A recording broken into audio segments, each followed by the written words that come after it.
Ex-CIA Director James Woolsey has decided to resign from Donald Trump's transition team. Now, of course, there's been a lot of speculation as to why he would do that, especially given what Donald Trump has been saying about intelligence organizations in the United States, specifically the CIA. And he is saying, look, I don't like what Trump is saying, but that's not the reason why I've decided to resign. Okay, so here he is, video number 4, talking about how he disagrees with Trump on his position on Russia and the potential of them hacking into the United States. Take a look. I wish him well, but I'm not really functioning as an advisor anymore. You have come out, Ambassador, on this show and others, and you have said things that don't necessarily, jive with what Donald Trump said, specifically on this most recent issue of Russia's responsibility for hacking the U.S. election. Donald Trump does not admit this.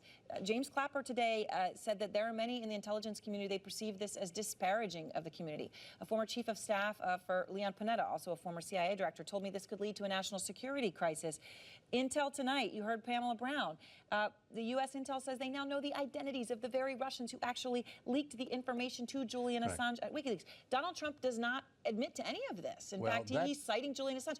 It's part of your leaving because you're frustrated with him?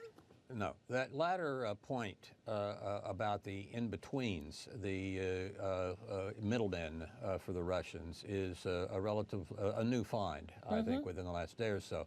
To me, that's extremely important. And I think that once they've got the identity of some of these people, I think that makes it clear that it was more or less centrally orchestrated rather than somewhat more disheveled, as I was characterizing it up until a couple of days ago. I think the Russians have been involved in one way or another, but it looks now from this most recent announcement as if it was more in a control mode than just a participation mode.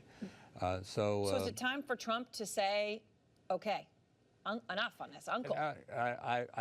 When I was advising him, I didn't tell anyone what I communicated, and I've worked for 4 presidents, 2 Republicans, 2 Democrats. I've never told anyone what I said to them or they said to me, and I'm not going to start now. So Woolsey is saying that he is stepping away from the transition team because he is no longer giving Donald Trump advice. And so I think what this is really about is the fact that he disagrees with Donald Trump and what's going on with Russia, what's going on with Donald Trump's statements about the CIA, and he doesn't want to be associated with it. And he wants to have a nice, clean break without any controversy, but I think people are smarter than that, and they know what's really going on. That's my speculation. Of course, there's no way to prove it, but it's just strange that he's randomly, at this time, deciding to step away from the transition team. Yeah, they said he kind of pointed out, he saw, like, senior advisor and a lot of quote attributions from him, and he was like, okay, not sure I want my watermark on this envelope. Yeah. So that's weird. I think it's interesting that Donald Trump's 2 things. First, Donald Trump's response to his official Twitter response to the information that came out as part of this report is, I'm asking the chairs of the House and Senate committees to investigate top secret intelligence shared with NBC prior to me seeing it. So he's not focused on the content of the report, the accuracy of the report. Now he's sniffing out that thing that's lower on the total poll than his approval rating, and that is mainstream media. And don't get me wrong, but the mainstream media has a lot of problems, but just kind of writing NBC in capital letters isn't going to get you out of this one. No. I actually think it's worse than that. He is very open and honest about his disdain for the media if they report anything negative about him, right? Yes. He took Washington Post press credentials away from them during the primaries, I believe during the primaries, because he just didn't like what they had to say about him, right? And so he has mentioned certain libel laws that would make it even more difficult for journalists to do their jobs because he wants to censor them, right? Isn't it ironic? The same individuals who voted for the guy that says that he doesn't like political correctness and that he doesn't like censorship, all of a sudden are now supporting a candidate who wants to censor the media as much as possible because he doesn't like any negative coverage. In this case, he wants Congress to go after NBC to investigate how it is and why it is that NBC got this information. I hope right? NBC's like, no, here's when we got it. Here's when you got it. Yep. We got it while you were being By told the way, it. it doesn't even freaking matter when NBC gets it, right?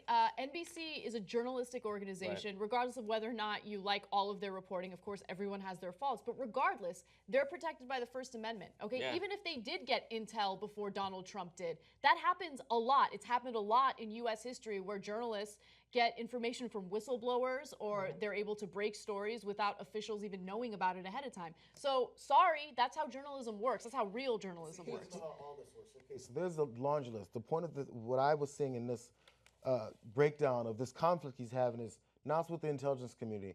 And also Panetta was talking about how no president's come in and done this types of thing where he's clashing heads with people who are supposed to help him. There's that aspect. Of course, we know his problems with the media. Then with Woolsey leaving, it appears to be like he kind of didn't have any more influence in it because of his opinions. Maybe he voiced his opinion. At the end of that clip, he said, I don't tell anybody what I said to presidents that I've advised. I'm not going to start now. This was probably a pretty bad conversation. And then afterwards, he said, let me get away from this.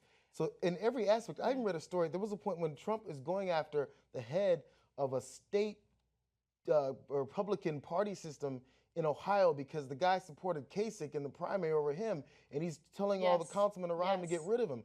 He's focusing on the smallest issues, and dude, you're president.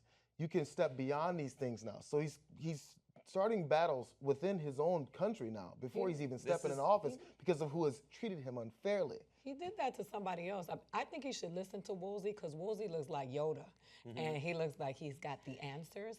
But I think he should go on his timeline and see what he was tweeting about while this stuff was going on, because I guarantee you his ass was on Twitter, and that's the biggest problem that we're dealing with. This man is ridiculous. And this is it. This is the stuff.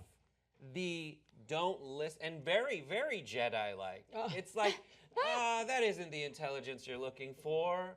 No, that's not it. Focus over here. This is what you need to be talking about. Yeah. And it's terrifying, but this is the stuff. Like, ask Cubans, ask anyone who's been in a country that kind of just took that next step. And this is, I mean, it might not finish that way. We have a lot of counterbalances to that in our system that other countries don't. But this is the kind of stuff that's how it starts.